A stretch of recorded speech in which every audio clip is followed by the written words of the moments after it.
It's November, guys, and with November in the United States, we celebrate a holiday which commemorates some of the first immigrants to our country. So I thought I'd share with you a few book ideas to celebrate and commemorate the immigration legacy of the United States. I have a couple picture books and one chapter book, so you're sure to find something for your family. First book is a new one for us. We just finished reading this week. It is Balloons Over Broadway. This is a book about the origins of the Macy's Thanksgiving Day Parade. What does this have to do with immigration?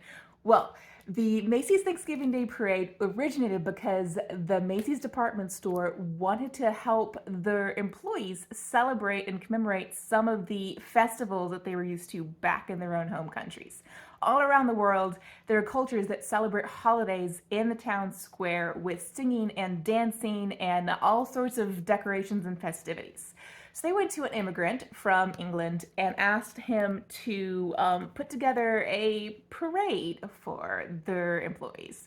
And over time, it just grew into the celebration we have now. So this is a great book about that man and how he turned from a marionette maker to the designer and visionary behind the Macy's Thanksgiving Day Parade.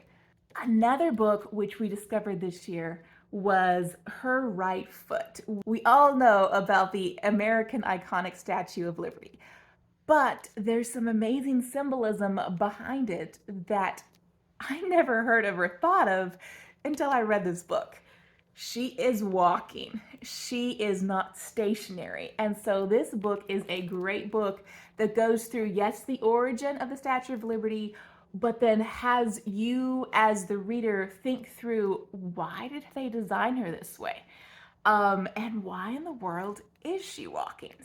Last book for you, and this is a chapter book that also won a Newbery Medal. This is probably a book best suited for junior high or high school because of some of the content in it. It's just strife and war. And that is A Long Walk to Water by Belinda Sue Park. Yes, this takes place in Sudan, but it ties in so beautifully with the premise of this book that the United States welcomes immigrants and refugees from all over the world. And one of those refugees is the man you're introduced to in here. Spoiler alert for you, if you don't want to hear the spoiler, skip this part.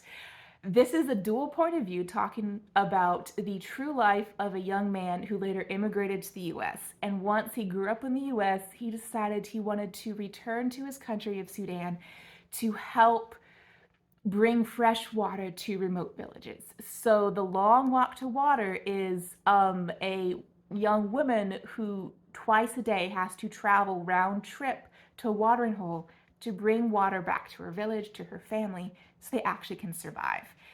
And that story is showing how the young man who later grew up is helping bring fresh water to her village. It is a story about strife, about war, about overcoming, about surviving.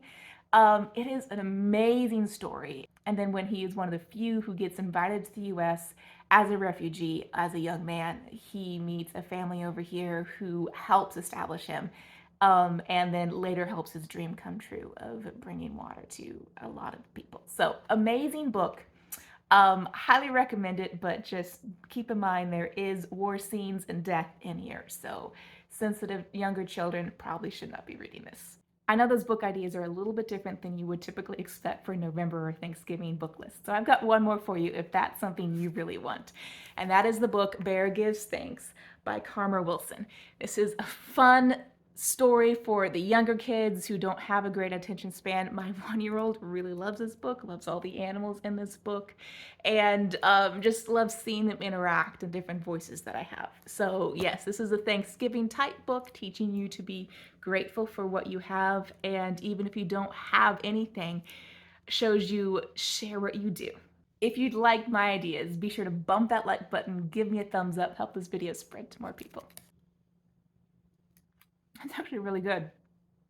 It's the first time I've had this chocolate. This is a Dove Molten Lava. Definitely a keeper.